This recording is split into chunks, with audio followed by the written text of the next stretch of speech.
Let's see Paul Allen's card.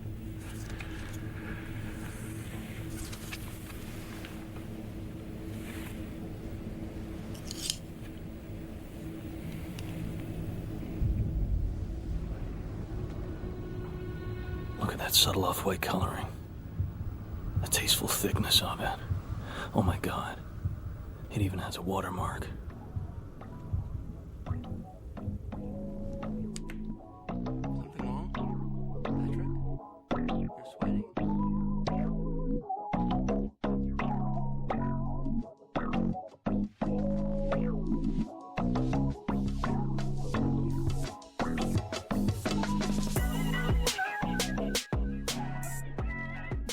Two, three. There you go. We're rolling. I think you still missed it. Let's do this. What's up, everybody? It's Darius here. It's Changbin here. And we're back with another episode of the Beanbag Box Podcast. Welcome, everyone. Yo, we're coming to you live from the bed this time just because we're just too lazy to go to the living room. And it's so comfortable right now. You guys should count yourself lucky. In the future, people are going to be talking about this podcast. They're going to be like, man, we were with them when they were podcasting from the bedroom. You know what I'm saying? They didn't even have a studio. Exactly. But what did we watch today, Jumpin'? We watched American Psycho. Yeah. Starring Christian Bale, Chloe Sevigny, Justin Theroux, Willem Dafoe. It's just amazing cast. So many amazing casts.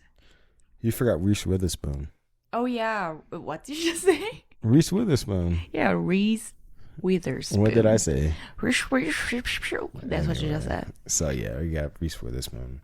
Let me pull up the synopsis so we can get into this. Jump in. You know what you're supposed to be doing. You're supposed to vamp. Yes. Okay. We'll keep working on it. Eventually, we'll get there. Jeez Louise. I was just like, yes. Alrighty. So a wealthy New York investment banking executive, Patrick Bateman, hides his alternate sociopathic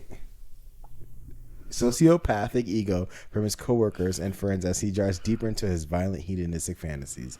I'm starting to think that I don't have the ability to read. Yeah, me neither. Every time I read one of these, I get hung up on a word. Let me do it next time. Okay. I might do it better than you. Okay. Oh, wait. Before we get into the review, Yeah. I need a Korean word of the day, but it has to be about the movie. So. I already thought about it. Okay. I got a good one. What do you got? It's 미쳤다. Michota? Which 미쳤다. means crazy. 미쳤다. It just means crazy, right? Yeah. Or does it mean like psycho? 미쳤다. I would say crazy. 미쳤다. It could be used as like when somebody's crazy or something is crazy, or it could be like expression of like, this is nuts. Awesome, in like awesome way. Yeah, you can say 미쳤다. Okay, so let's get into the review of this movie because this movie is heavy. So for those that don't know, this movie is based on a book by the same name. I believe it's called American Psycho. Yes. And obviously it stars Christian Bale as Patrick Bateman, and it opens with just him getting into like his day-to-day like routine of being like a crazy rich Wall Street banking executive. They never really get into what he actually does. The movie is more of like a it just flies right past that. Let's just set the That's stage the whole as point, he's though. wealthy. That's the whole point, though. What do you mean? Like, I think they like don't disclose what he exactly do by showing how fucking empty and meaningless himself is as a person. Yeah. Like, nothing he does is fucking meaningful. I mean, I guess so. That's not the point. I guess that's what they're saying. Is the point isn't what he actually does. The point is whatever he does has given him a lot of wealth. I think the point is whatever he does gives him a lot of wealth, and that would make most people happy and satisfied. You know what I mean? So they're setting the stage already. It's like, okay, this guy has everything most people could ever want, and he's not satisfied. He's not satisfied, or yeah, he's definitely not satisfied. I feel like he's like constantly trying to show his wealth to people around him. Yeah. By like constantly try to like make a reservation that he can't even get into. Yeah. And like fucking business card scene. Yeah. So I think we should establish though. So this movie came out in the 2000s, but it's meant to portray the 80s. Is it? I thought Yeah. it was like 90s. No, it's definitely the 80s, and you could tell by the soundtrack and like the music they're playing is late 80s, early 90s kind of stuff. One thing that I found that was interesting, I was doing a little bit of research for this movie. So the routine that he goes through in the beginning of the movie, Yeah. like the working out and the aftershave that he uses, not the specific aftershaves, but the routine, in Peeling general. face mask. Yeah, so I heard that Christian Bale is known as being like a method actor, right? So like whatever role he's gonna play, he like embodies that role, so he can like give the best performance. So apparently, in preparation for this role, he did that routine For days. I think it was for like months or weeks. What? Every single day? Yeah, Every single day. which it makes it more interesting when you find out that he wasn't even supposed to play this role.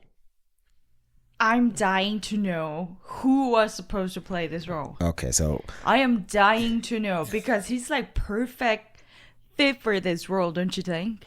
I would say so, but I mean, hindsight is always 20/20. But so originally it was supposed to be Leonardo DiCaprio. And, Nah. Okay, so actually, from the story that I heard is that Christian Bale and the director of this movie, let me look up who the director of this movie was. Mary Herron? Mary Herron had plans to make this movie together before they even sold it to a studio. And she was like, I want you to be in this movie, and this is what we're going to do, right? To Leonardo DiCaprio? No, to Christian Bale. Oh, yeah. So then their agents go to the studios and sell the movie. Like, okay, this is what we want to make. This is who's going to direct it, blah, blah, blah, blah. Well, actually, not this is who's going to direct it. They forgot to include who's going to direct it and who is going to star in it. So when they got the green light to make the film, they brought Mary Herron in or whatever, but they didn't have a lead actor to play Patrick Bateman. Yeah. And the studio wanted a big name star. And I guess the biggest name star at the time was Leonardo DiCaprio. Although he was kind of known for being like a young teen heartthrob at the time. It Definitely. was like, when did Titanic come out? 97. And then prior to that, it was like Romeo and Juliet, Basketball Diaries. So he was like the big star. So they wanted him. And of course, Mary Herron wanted not Patrick Bateman, Christian Bale. So they went on and on. They threw out like all kinds of crazy names. I forgot. I saw like a list, but it was like whoever the A-list stars were at the time. Christian Bale still wasn't like a big, huge star. Yeah. And eventually, they were able to negotiate to get Christian Bale into this movie. But in order to get him in, they had to have other big name stars. So they're like, they wanted to like offset it, right? So that's why William Dafoe is in this movie. You mean Willem Dafoe? Willem Dafoe. That's why The Willem Dafoe is in this Dafoe. movie, basically. So like, who else? I'm trying to think if any of the other actors in this movie were like big name stars. Justin Theroux? Was he? I'm not super familiar with him. He was the villain in the, what was it, that 3-girl movie? The 3-girl movie. Yeah. I don't know what that is. Fuck. Anyway. Yeah. Oh my goodness, your memory is like fading. I like forgot the slowly name. fading. Shit. I'll try to think about But- it. Like, that movie with Drew Barrymore, Cameron Diaz, Lucy Liu. You mean Charlie's Angels? Yes, Charlie's Angel. He was the villain. Yeah, Remember? But this came out way before that.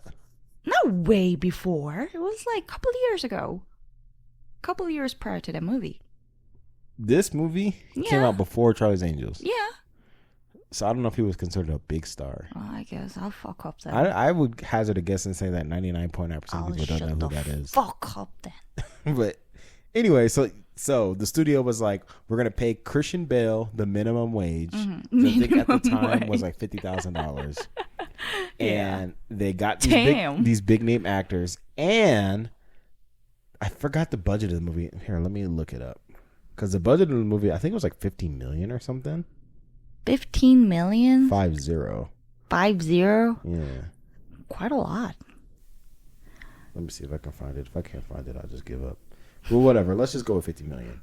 I think they said like half of the budget was securing the soundtrack, Oh, I Yeah. mean, soundtrack in the movie is really good. which kind of makes sense, right? Because there's a Yeah. lot of like huge stars, huge names in this movie. Whitney Houston, Phil Collins and Genesis. Well, the Whitney Houston one is specifically is kind of interesting. So basically, the Whitney Houston, they wanted too much money. Really? So the way they got around it was by, I don't know if you noticed in the movie, it wasn't the actual song. It wasn't. It was an orchestral. Yeah. So that's how they got around it. Yeah, I was listening to it and it was like, it sounds like great as the Lovable, that song, but it was like there's no vocal, just orchestra version. I was like, oh, I guess that exists. I never knew that. Yeah. So that's how they got around that. I'm sorry. I'm like vomiting all the facts I learned about this movie. That's because okay. I did like a week's worth of research. You're the fact machine in this household. But so you get into the background of the movie. I really think the backgrounds of movies is what makes them interesting, you know? Like what you see on the screen is one thing, but what it took to get that on screen, I think is like the most interesting It's part. always really interesting to hear like how they made this movie, you know, if they ever disclose it, how they made this movie, how they, you know, came to cast this person and that person and how much budget they spend. It's always interesting to me, at least, to hear that. Yeah. But so let's get back into the plot. So the movie opens Of up course. with him, you know, doing his daily life. We find out he's a, you know, executive. He's incredibly vain and narcissistic. And he's like so consumed by impressing the people that he works with. So Very. I heard that this movie was meant to be like a commentary on like capitalism.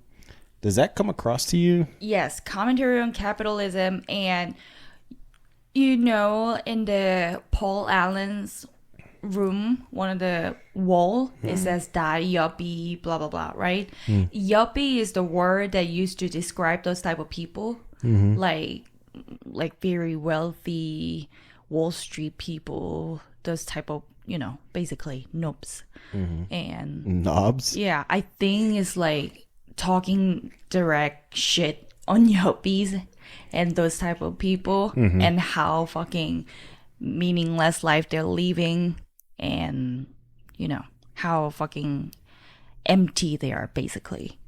You know, as we're sitting here talking about it, though, I'm wondering if this movie could have accomplished that mission of like being a commentary on Wall Street without being about a psychopathic killer. You know what I mean? Yeah. Because like I would say half or more than half of the movie is probably just the sarcastic portrayal of these rich Wall Street people in their daily life, trying to get, you know, dinner reservations. Like every other scene is them mentioning like where they're gonna have dinner, where's the reservation, what, you know, what's happening, or like comparing business cards, which, you know, we'll put a pin in that. We'll come back to the They're business so cards. like trying hard to make a reservation at Dorsia. Yeah. Well, it's like half of the job is just impressing the people that you work with. I know. When, you know, I mean, it kind of makes sense because a lot of these people, I think in the movie, he's supposed to be like 27 years old. Yeah. And it's like, he's crazy. a vice president of this company. Crazy. And it's like, how do you get this job at 27? You know, they mention it in passing that his dad basically owns the company. So it's like, oh, of course. Like, that's how you get this type of job. Yeah. You're on the fast track from when you're born to like get into this position. But like, if you think about it, if he graduated Harvard. Yeah, right? I think he went to Harvard. Yeah. Yeah, and then he's only 27. There's ain't no way he has that much of experience enough to become vice president in like that amount of short years, you know?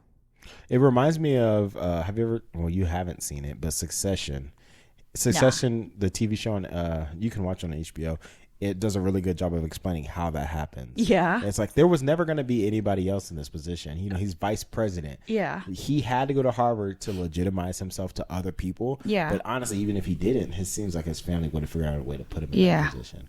But anyway, you know, the movie opens up with him being narcissistic, trying to impress his coworkers, you know, impressing people around him while he's suppressing his inner desires. And I really like the narration that happens. Like it's done really, really well. And what I heard was that, I keep saying what I heard, what I read online was that the narration in the movie is like straight out of the book.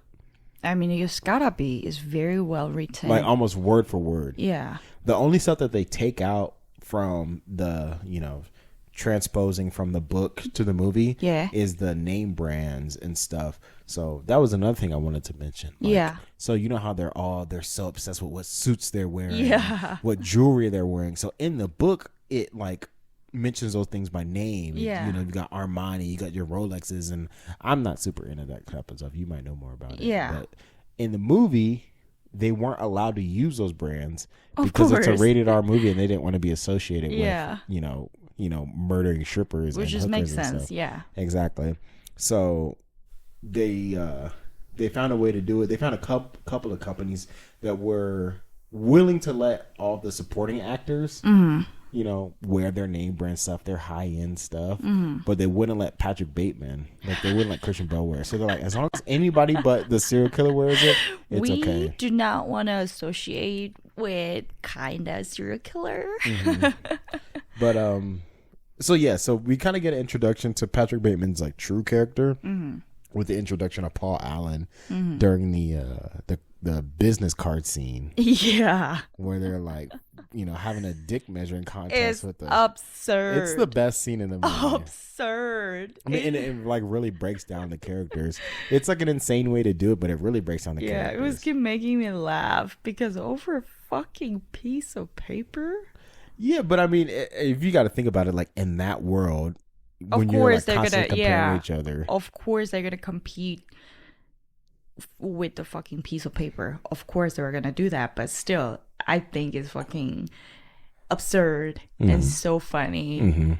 They were like, you know, competing with the material, font, what color they use on the font. It's so like, it's just showing how materialistic they are. I mean, on one hand, I agree with you. It's real petty, and they shouldn't care. But on the other hand, I mean, having an off-white business card with the eggshell texture. I'm just saying. Can you imagine that feeling in your hand? Have you ever held a business card? I have before. I have before. Bend it, and you're like, God dang, this is really nice. You know what I'm saying? I don't know. I don't think I ever got that type of like fancy business card. See, I think that might be a man thing as well. Is it? I don't think so. Business card is a business card. No, I really think it's like a men thing where like the thing that you have that's supposed to represent you, you want it to be like the best representation it could be. You know what I mean? I mean, of course. I mean, at the time, business cards was really important. Yeah, it's like your Instagram profile. The business card was an Instagram profile of the 80s. So you want it to be like just perfect, just so perfectly symmetrical. You want to have a little bit of, you know, gold, like, what's it called? Gold inlay. You want it to have just the right texture, just the perfect texture, just, you know. Yeah, which is so absurd and ridiculous. But anyway, I really think Paul Allen's fate was sealed when he had the best business card. Yeah. And you know, Patrick Bateman was not gonna let that slide. Did you see the face? He looking at the business card and he was fuming, and he probably like instantly thought, oh, I need to kill this fucking guy. I don't know, I'm wondering. So I heard that one of Christian Bale's like supreme actor skills is that he can sweat on command. Really? Yeah. And if that's true, I really feel like it was on display in this sweat movie. On command? Yeah. Didn't you notice, like, anytime it was like an intense scene, he would just start pouring sweat? It could be easily the makeup. It could be, but I'm just saying, I feel like Christian Bale, who's like, he fancies himself a thespian. He's a thespian. He would have mastered the skill of sweating on command. I mean, I can kind of understand if he like puts that type of nervous emotion into it when he acts.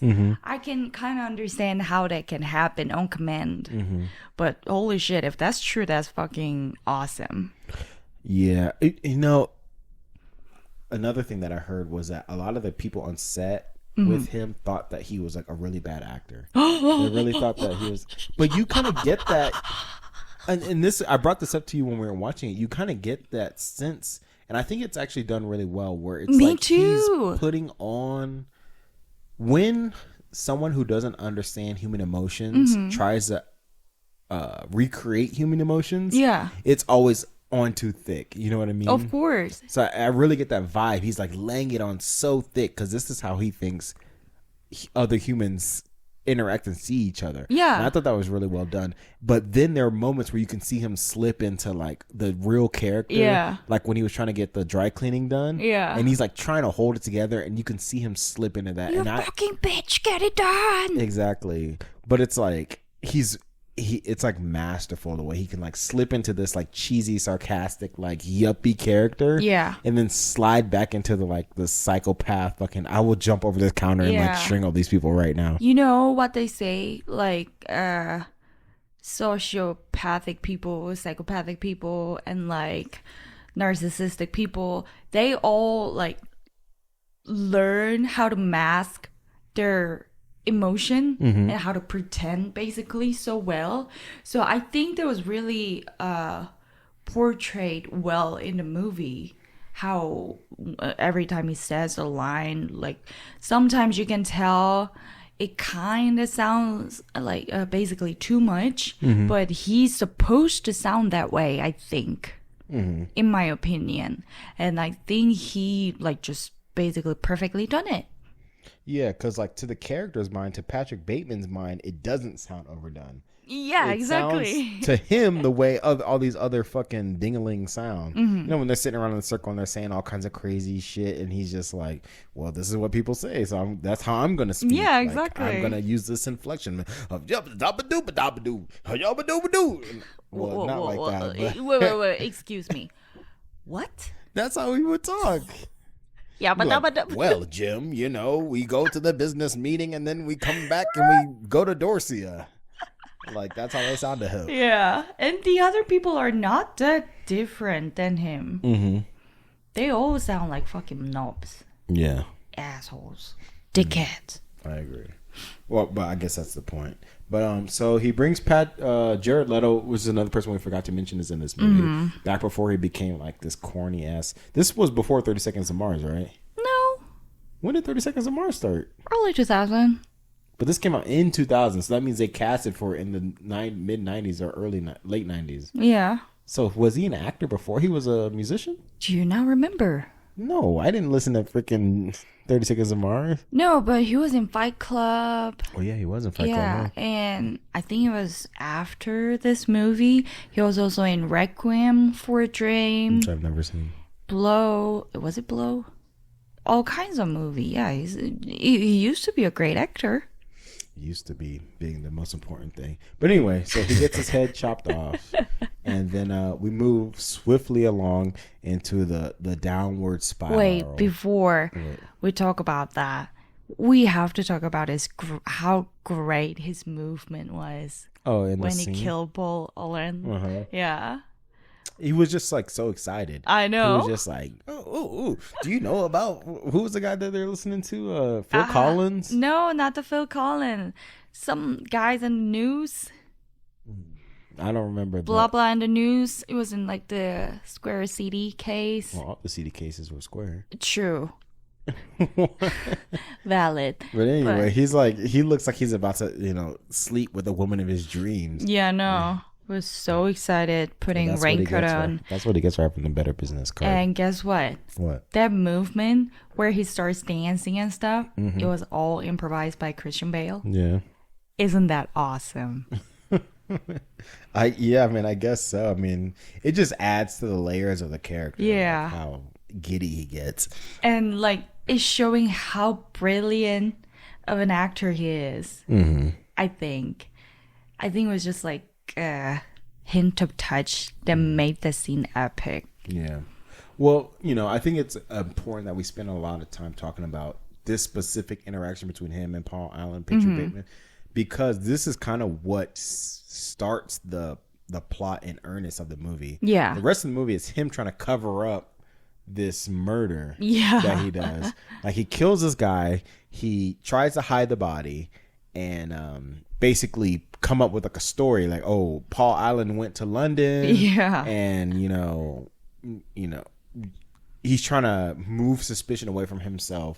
Although he was seen trying to stick the body in like a taxi or something Yeah. by his, gay lover, Lewis whatever his name was. Yeah, but what's it called? Overnight suitcase? Was Oh, it? yeah. Overnight bag? And which I mean, that whole his interaction between his coworkers is like insane. He's sleeping with the one guy's wife while the other guy's sleeping with his fiance, Reese Witherspoon, and it's like, what is going on? I know. But anyway, so he's trying to, get rid of the body. This all leads to all the suspicion, and that's where Willem Dafoe's character comes in. Yeah, my starts man. pressing him, and it's never like an overt like we think you. It doesn't ever feel like an investigation. It always feels like him just like asking questions.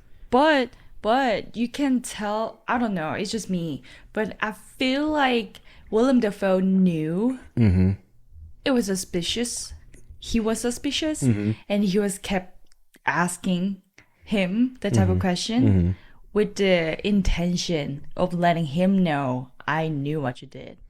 So here's a little bit of gee whiz information for you. Oh man. So when they filmed that scene where he's initially, I think it's like a second time when he comes back to interrogate him again. Yeah. So they filmed it in 3 different ways. Okay. Basically. So they filmed it not the first, but they filmed it one way where Willem Dafoe's character knows that Patrick Bateman is the killer. Yeah. Then they filmed it another way where he kind of thinks he is, but he's not too sure. And then they filmed it another way where he has like no idea. So what they did was in post, they melded them all together. So that way you as the viewer wouldn't know. It's kind of like confusing. Like, does he know? Does he not know? From one scene to another, it's like he's jumping around all over the place. And it's done really well to where, it puts the mystery into the viewer. I want to see the full version of all 3 of them. Yeah. Well, they have it online. You can look it up on YouTube. They Really? have in the deleted scenes that have each version of it. Oh and my God. This is just a testament to Willem Dafoe's like acting. Like each one is very distinct. Where it's like the little things he does, the way he like presses him. Yeah. And it's like, oh, I know. It's like you said, just he doesn't say anything directly, but you can get it from his like, the way he's speaking to him. So I thought that was really interesting. That's like a nice little tidbit to the movie. He's a great actor. He's a great Just say what you actor. want to say. You think he's like... He's a great actor. You think he's incredibly attractive? I mean, his nickname is Willem Dafoe for nothing. Oh, God. I don't understand. Willem Dafoe looks like... In every movie I've seen him in, except Platoon, he looks like he escaped from an insane asylum. And he's just like running around, just like staring at people with those fucking crazy ass eyes. That's not attractive to you? No! What kind of question is that? I mean, to each their own. He said it in the movie. To each their own. So he's getting pressed by this detective. Patrick Bateman's character is getting pressed by this detective. He's trying to come up with his way. Another thing I think is interesting about this character specifically, and I wonder if this is in the book, he thinks he's smarter than everybody around him. And that kind of comes across in the movie a little bit. Like he thinks he can outwit the detective. He thinks he can outwit his assistant, who his assistant always seems to have like a little bit of like apprehension. Like she kind of knows there's something wrong with him. And then like even like the stripper or the escorts and the prostitutes that he hires, they all know that there's something wrong with him. But you know what, though? By acting like that makes him even more suspicious. You know, like each and every time he gets interrogated by Willem Dafoe, he like trying to make up some stupid shit and keep trying to like, you can tell he's keep actively trying to steer the conversation to the other side. And that's, clearly making him more suspicious, don't you think? And you know what else? It's actually in those interrogations and in his interactions with that detective where you start to get the first hints, like the little sprinkles that maybe not everything is as it seems.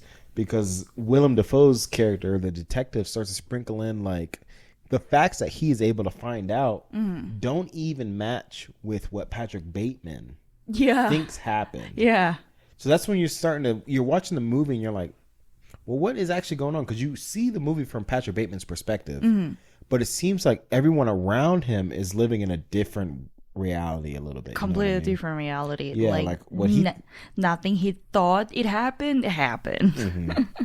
So, moving along, has his interaction with these sex workers.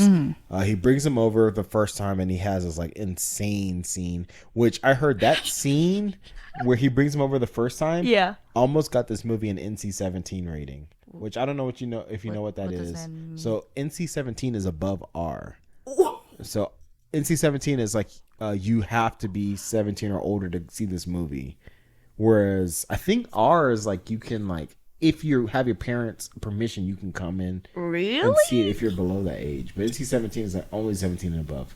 And movies made in America generally stay away from that because it's like box office like murder. You know what I mean? It's like you're never going to make your money back. Yeah. At least at the box office. But God damn. So apparently that scene was way worse than what we even saw. God originally. damn. Oh my God. But they like dialed it down. Yeah. He does unspeakable acts to these women.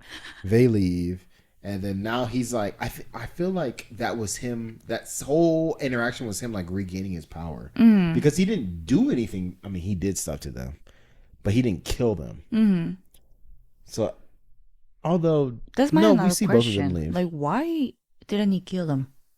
I think it was him like asserting his power over them. Like that was him like controlling other people was him like maintaining his control. Although he does introduce himself as like Paul Allen. Yeah. He like gives them specific names. So I don't know what that was. But himself is very confusing character. Yeah. And honestly, this movie kind of makes me want to read the book just to see, because typically in books you get a lot more texture to characters. That's very true because they have all the fucking pages to describe the situation, describe him, describe environment, describe whatever brand he's wearing. So yeah, I would say reading a book is a good idea. I should look it up if they have Korean version. I'm sure they do. Yeah. But so he has this interaction with these sex workers. He thinks he has a grapple back on his reality, but then Willem Dafoe's character starts to find out more information. He starts pressing him harder, and Patrick Bateman starts to like unravel. He starts to become a little bit more, he gets out of, I don't know if you noticed, but in the beginning he's like strict to his like protocol, like the things he does every morning. And as the movie goes on, he's like getting out of these things, and then he's just improvising. He's just like whatever happens, he's smart enough to know that he needs to protect himself. So what he starts doing is bringing people back to Paul Allen's apartment and impersonating Paul Allen, and then like trying to, I don't know, kill people and murder people in Paul Allen's apartment to give this illusion that Paul Allen is the actual psychopathic killer and not himself. How stupid is that? How stupid of him is it? I mean, I think he was like in a psychotic frenzy though. You know what I mean? Isn't he always in a psychotic frenzy? But before it was controlled and measured. Like he was able to measure. Like he would lash out every now and then. But once there was heat on him, he wasn't thinking. I mean, he was already not thinking rationally, but he was just trying to protect his own ass. So he starts doing things just like, without thinking them through. Bringing people back to Paul Allen's apartment, roofing them, and like killing. He brought one of the same prostitutes back because I guess he figured it would be easy enough to get her to come back, murdering people, like chasing this chick down the hall with the chainsaw. I know, with like blood covered in blood and fucking bare naked. Yeah, which I think is another clue that whatever he thinks is happening never happened, because there's no way that whole thing would have transpired and nobody would have seen. He's in an apartment in downtown New York. There's no way that Paul Allen was the only one who's living in that floor. Yeah, there's no way. And when the prostitute knocks on the door, on everybody's door, and nobody answers, I was like, that's kind of weird. Did that really happen? or did it not? You started wondering. But yeah, I mean, he ends up killing her and the other lady, and then that's when the cork really pops off the bottom. Yeah, Like, everything just definitely. went out. He's like completely Fucking lost his mind. Unhinged He's just killing spree. off the reservation, just walking around with a pistol that they never address where this pistol comes from. By the I way. know. They've never shown it before. You know, with his personality, he would have addressed it in the narration. He's like, you know, I have this Glock pistol. You know, it's this year. I polish it every day to make sure it works. He just pulls it out. Yeah. And it's just like his fantasy just gets more and more elaborate to where he's just like popping people as he's walking down the street. Blows up a cop car with one. And I thought this was interesting.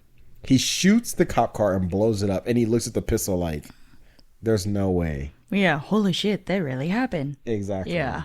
So that's another signal that it's like, what the Yeah. what the heck is happening? And he killed a grandma. Oh, Poor yeah. grandma. Yeah, I mean, I don't really want to talk about the kitten scene because as much as I'm not like a huge animal person, cruelty towards animals is like never cool. I know. But I think it's an insight to how like deranged he is. Yeah, You know, he's, how like, not losing giving his a mind. fuck he is. Yeah.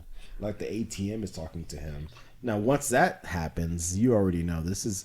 I think everything from. When do you think like the delusion starts? Ooh. Good question. I would say when he started killing Paul Allen.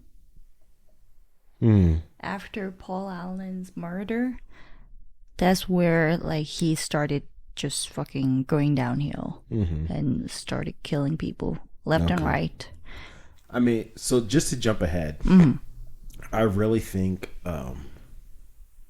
So the end of this movie is like this whole big ambiguous mystery. I don't really think it is that mysterious. I really think it has to do with we're seeing inside his mind, and I think that is shown in the movie when his assistant is going through his daily log. Or what did they call it? A schedule? What did they call it back then? I don't even know. I would say scheduler. Scheduler. Yeah. What do they call it in Korean? Scheduler. Scheduler. Yeah. When his assistant is looking through his scheduler and seeing all the crazy, like insane things that he's drawn in there, I think that was the signal. It's like this person is deranged. He has fashioned this whole alternate life for himself, and he's acting it out this way. None of this actually happened. Yeah, he has like murderous tendency, but it never actually happened. Yeah. So that's what I was getting at. I really think that like after that scene with the card, like the scene with the business cards is the demarcation line from reality to fantasy. Oh. And like everything after that is just like pure fantasy. Like him just like on this like insane, because you got to think about it. Good opinion. You got to think about it. Like he was put in this position where his handed the keys to the throne. Like they mentioned it, like his father basically owns a company. He is meant to be the top of the shit pile. He's like the king. But there's all these people that are trying to get at him. So his ego is taking hits constantly. Yeah. Everybody says Patrick Bateman is fucking nerd, dork. Exactly. Like exactly. Like the way he sees himself and the way the outside world sees himself are completely different. Everybody else in the movie is cooler than him. You know what I mean? Amongst their own friend groups. So then he turns inward and is like, you know what? Fuck these guys. I'm going to start killing people. Yeah. And then that's when the fantasy takes over of him just like going on this murderous, like, you know, Killing spree. and just murdering everyone around him, because you can't always win just based on like who you are, how much money you have. Of course. Sometimes you have to like, you know, exert your strength over people by murdering people. That doesn't really matter sometimes. Yeah. So I think, just to skip ahead a little bit, I think that's what the, let's say, second and third act of this movie is. It's him just like losing his mind. And even, I really do even think that he did hire those prostitutes and he did act that way towards him as a way, again, of like exercising his influence over them with his money. You see how like flippant he is with his money. He's just like throwing money at everybody. Yeah. Every problem is just throwing money at. Yeah. Like that's where he finds in the real world. That's where his strength comes from. But where money won't, do, he starts murdering people. And Murder is answer sometimes. yeah. Well, murdering. Okay, this is a disclaimer. Murdering is never the answer. Violence is never the answer. Exactly. But so he spirals out of control. He starts killing a bunch of people. Calls his lawyer. Can you explain what happens? Oh my god, so he calls the lawyer, have absolute fucking psychotic breakdown. Amazing scene, by the way. It is very amazing scene. I was very like mind blown by his acting. It was very serious. Anyway, so he has total fucking meltdown, and the next day he calls a fucking what's her name, Jean, assistant, and have another breakdown, and then finally decided to fucking go meet the lawyer. And then guess what? He's saying he just thinks it's a pranks, and he just like try to like brush it off. And then Patrick Bateman was like, what the fuck are you on about? I actually did kill people. And the lawyer was like, oh, you did not. I know you're joking because I just had dinner with Paul Allen 10 days ago, and just fucking fucks off. And yeah. Didn't he call him something other than Patrick Bateman though? Davis. He called him Davis. Lawyer called Patrick Bateman Davis, didn't he? Yeah. So, and again, I think that, but his business card said Patrick Bateman. So was he like that insane? Like, so are you saying his name is actually Davis? And then he portrayed himself as Patrick Bateman? he thought of himself that way. And then I guess lawyer knew him when he was Davis, and the other people knew him when he was Patrick Bateman? I think the Patrick Bateman thing was just him. But people interacted with him and called him Bateman though. That ending scene, like last 5 minutes, 10 minutes of this movie is so fucking confusing to me. Each and every time I watch this movie is so confusing, and like, what the fuck just happened? But he kind of says it in the beginning. He says that there's an idea of a Patrick Bateman. You know what I mean? Yeah. I think he's saying the quiet, what we would say in English is saying the quiet part out loud. I think he's very blatantly saying what is going on, but it's so insane that people don't like take it like, you know what I mean? Yeah. It's like he fashioned this character, this persona, and that's how he's navigating the world. You know what I mean? Everybody else around him doesn't see him that way, but this is his protective shell, so he can make his way through the world. And maybe we're thinking about this way too much. Maybe it's not that in depth. But like you're saying, the ending is so like confusing. It's like, how are you supposed to know? Did the lawyer really have dinner with Paul Allen 10 days ago? Did the lawyer even exist? Good call. When he went back to the table, did anybody acknowledge that he was speaking to that lawyer? No. Holy shit. Holy shit. But why would he call him Davis? Holy shit. Yeah, nobody in the table recognized the lawyer and didn't even ask a question, did they? Damn, maybe that's the answer. Holy shit. Could be the answer. Could be. But I mean, that's pretty much the ending right there. He has this little exit monologue. I know. He basically says, "This is all super fucked. I'm never gonna get caught for this." Which again, that adds even more to the mystery, because he says, "I'm never gonna be held accountable for the things I did." And it's like, oh, he didn't do it. Exactly. He probably didn't do it. It was just all one big wet dream. Yeah. That's hell of a wet dream, if you ask me. Do you think a movie like this could even be made nowadays? Yeah. Why not? I just feel like the way they talked about women Like, and of course, it's all like it. The whole movie is like sarcasm. Mm-hmm. But I feel like people nowadays would take it like so offensively that it would never get made.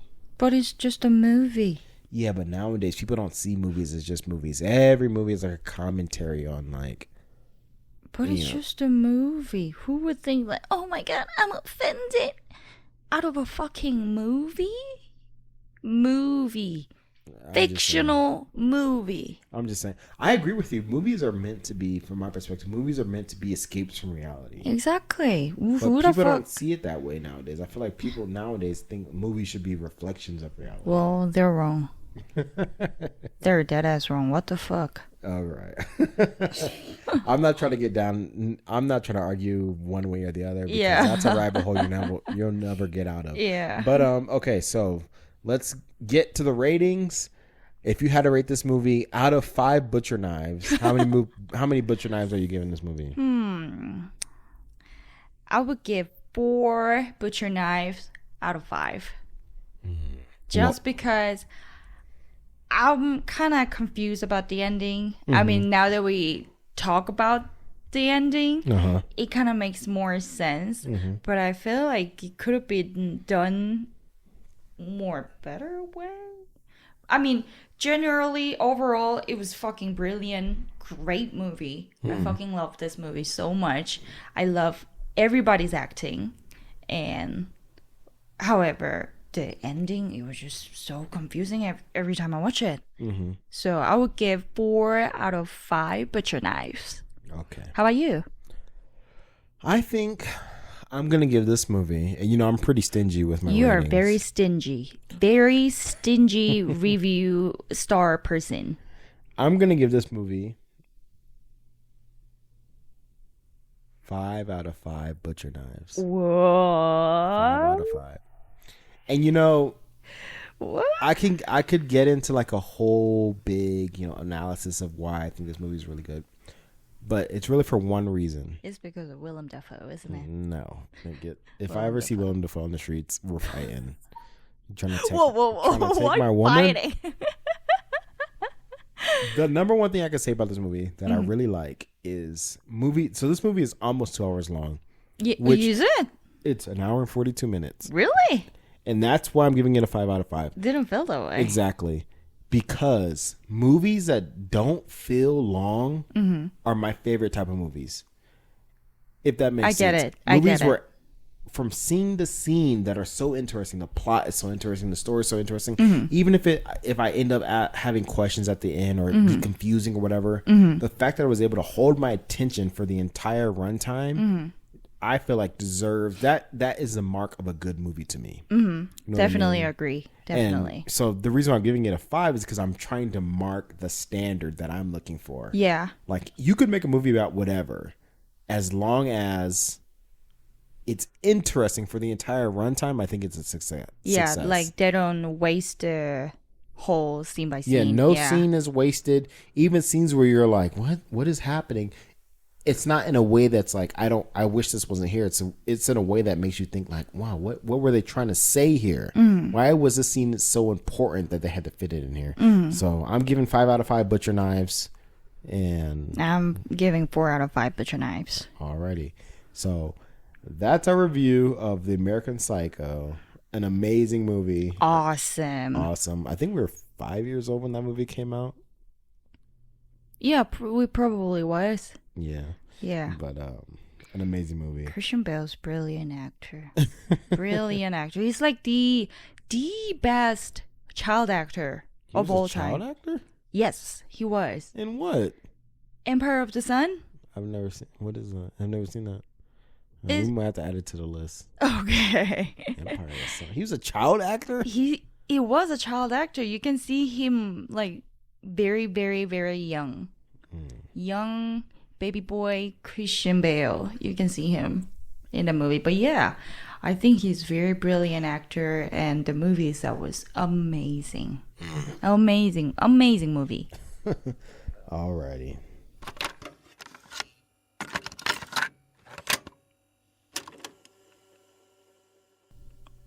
Okay, so moving right along, we're gonna start a new segment here where we're gonna talk about news or like any like current events, things that we want to get into in the entertainment field. So I will let you jump off with this. Do you have anything you're looking forward to? Any movies you're looking forward to? TV shows, music, games? Definitely Deadpool. Deadpool? Yeah. You ready to see if they can revive the MCU? I am 100% sure they can revive the MCU single-handedly. I am so excited about the movie. You know, after the Avengers ended, all the other movies were quite shit. You can say it.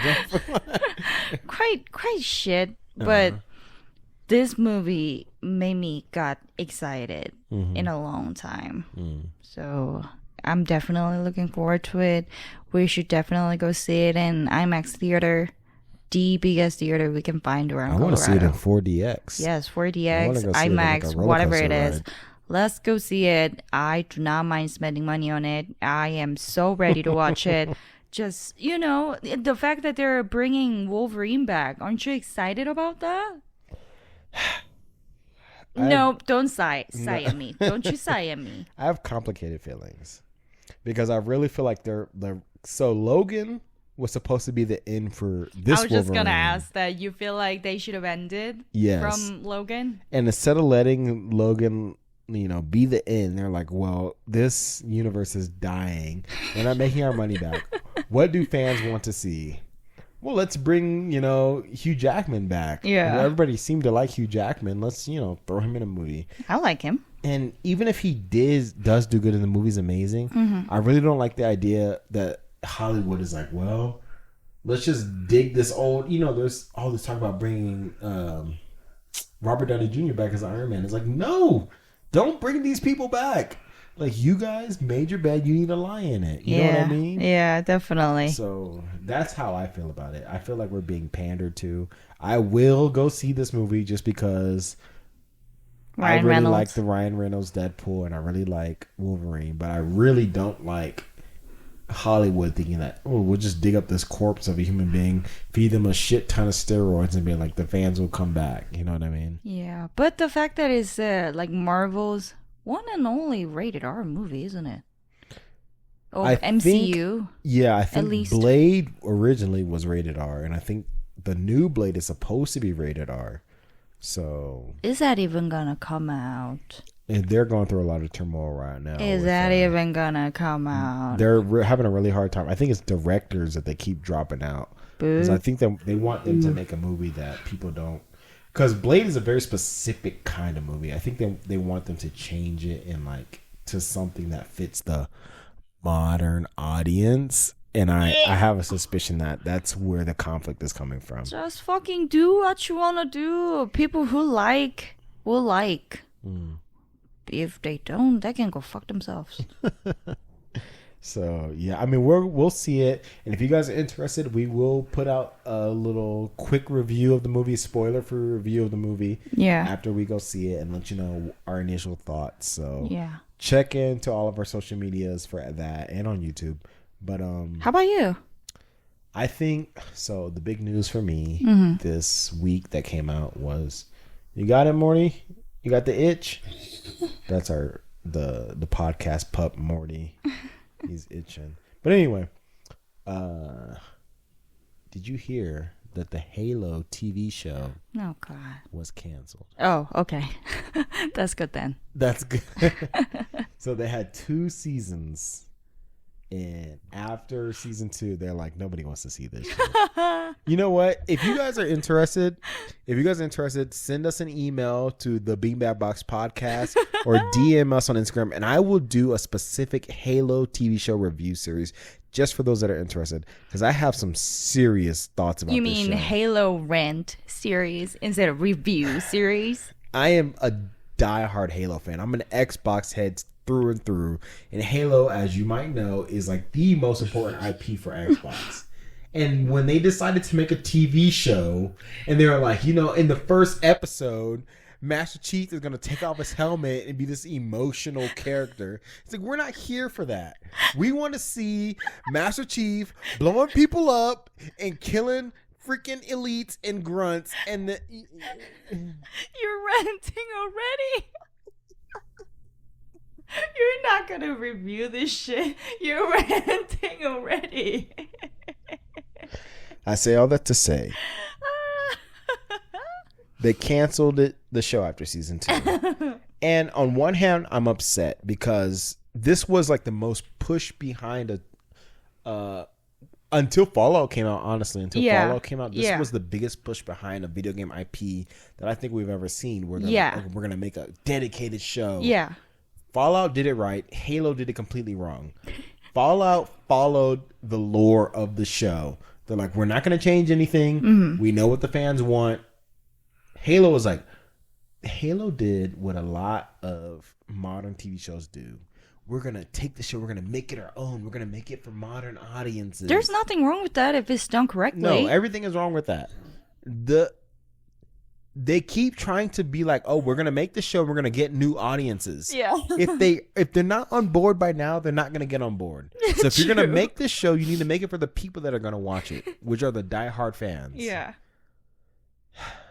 So I say all that to say, R.I.P. Halo TV show on Paramount. Mm-hmm. It was a horrifically bad run. Nothing was good. Nothing was good. You will not be missed. Nothing about it. The action scenes were pretty good. Yeah, like when they were like blowing up fucking elites. I was gonna say the action scenes are good, but then the costumes were horribly bad. Was it? Yeah, and then they had, of course, like on one hand, you know what? I'm gonna save this.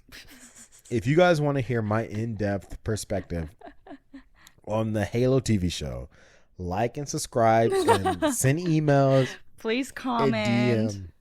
And I will put out, let's say 2 to 3 episodes a week, going over every episode of the Halo show. Oh, shit. Letting you guys know how I really feel. If you want the dirt. But the last thing I wanted to talk about, Jumpman, was Shaun of the Dead is getting a new theatrical re-release because it's the 20-year anniversary let's go. of that movie. I would love to go watch it. Okay, put it on the to-do list of things to do. Oh my god, I would love to go watch it. Let us know if you guys want to hear that analysis. We should go cosplay.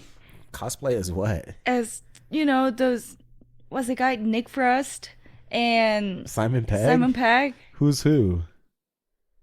I'll do Nick Frost and you can do Simon Pegg. And we should, like the white shirts and red tie. Yeah, I know. And me looking like a fucking lunatic. And we should definitely go and do that. If we do that, then you got to be zombie Nick Frost. And I'll be regular, like, disheveled Simon I'll do it.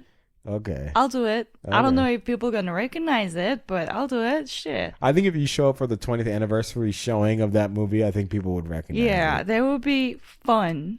Very fun. Oh my God. I would definitely go watch that. Let's do that. Alrighty.